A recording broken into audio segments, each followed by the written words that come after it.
And we are back. This time, JuJutsu Kaisen, Season 2, Episode 17. And I'd be remiss in saying, Happy Thanksgiving, everyone. Hope you're enjoying the content. But let's get into one of the more touching episodes we've had from JuJutsu Kaisen through the Shibuya arc.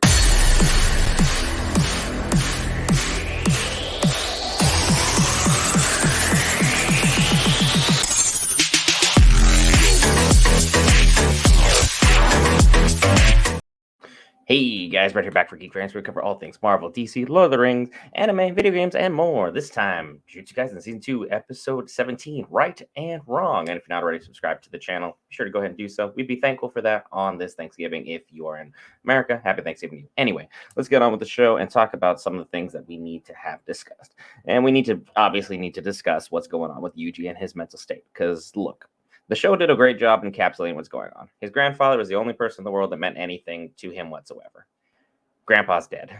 Gojo, the only person who has ever shown him any other level of kindness and acceptance and literally stuck his neck out for him to protect him to help, save the world that Gojo wanted to have done. Sure, there was ulterior motives, but at the same time, the kindness was still there. Gojo is now trapped inside the prison realm. Megami is probably his best friend he has in this entire world. Megami is now basically incapacitated at the feet of the principal of the school. He has no idea where he is. He doesn't have any idea what's going on with him. Last I saw him, he was beaten, bloodied, and in a terrible situation overall. Then gone. Don't really know what else to do with that. And now we have him who has Nanami, who's probably the only other close mentor that he's ever had. Nanami showed him kindness, kind of showed him the ropes, showed him how to do things the right way, the non-Gojo way. Gojo has a good heart at times, but Gojo's motives are still ulterior. He has other things he has planned. Nanami just generally wanted to be a guy who could sit by the beach, read a book, but still save the world.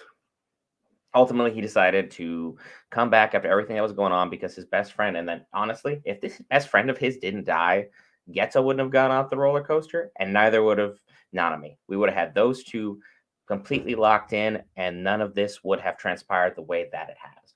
But because things have gone as awry as they have, it's just too late at this point to get off the ride. Nanami was willing to give up his life, his freedom, his choices, his job, everything that he loved and cared about, to give it all to back to his students and to the people he truly, truly loved. And he couldn't put that curse on Yuji of saying, "Hey, I failed you," or on anything sentimental like "I care about you" and that stuff. It's just like, "Hey, you're up. You're next. You've got this." That's the only thing that was able to be said in that moment in time without putting any kind of potential curse on Yuji to have to live with this residual guilt of that. If I hadn't been sobbing in the hallway, kind of going through it, and I had managed to make it there faster, I could have saved him. Instead, Nanami does the heroic things like, "You've got this. Don't worry about it." And then obviously passes on to the next plane of existence because we thought he was dead when he turned into fire. Now we know for a fact there's no hope of getting Nanami back. So na, hey, hey, goodbye. He is long said and gone, and he finally got his glow up, and he got a lot of respect in the fans' eyes, and he's a strong character. But when you're missing half your face, including your eyeball, and you're literally having a full-on delirious breakdown that you want to go ahead and live on a beach in Malaysia, I think you're probably past the point of sanity. The beaches of Malaysia, I'm sure, are gorgeous, but you are out here fighting cursed spirits, sir. I need you to get it back together. And, well, he did up until he couldn't.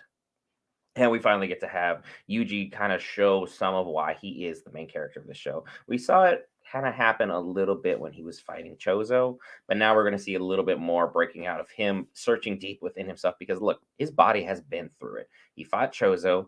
Sukunis used his vessel to go ahead and have an all-out bloodbath in the middle of all of Shibuya with Mahoraga, which is a absolutely potent enemy, no matter how you slice it. And then you have him now going up against Mahito, who is literally split up into two and is willing to go out and kill Nobara just to put her at his feet because he's like, I just want to break this man. I want to destroy his psychology. I want his soul to feel each and every action and each and every atrocity I have committed and make him believe that it's all his fault.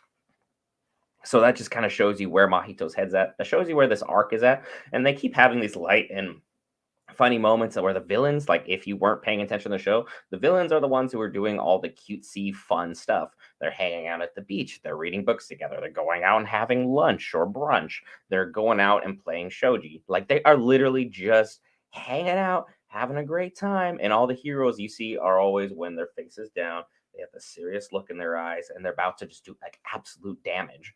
So they have these moments to kind of break up the sadness of what's going on here. Gojo's out, Toji's dead, Megami's on the brink of death. We also have now Nanami dead. What else can go wrong? And with the Shibuya arc, what can go wrong will go wrong.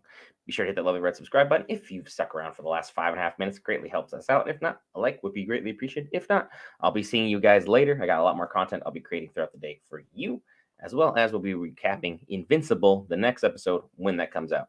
See you tonight, folks.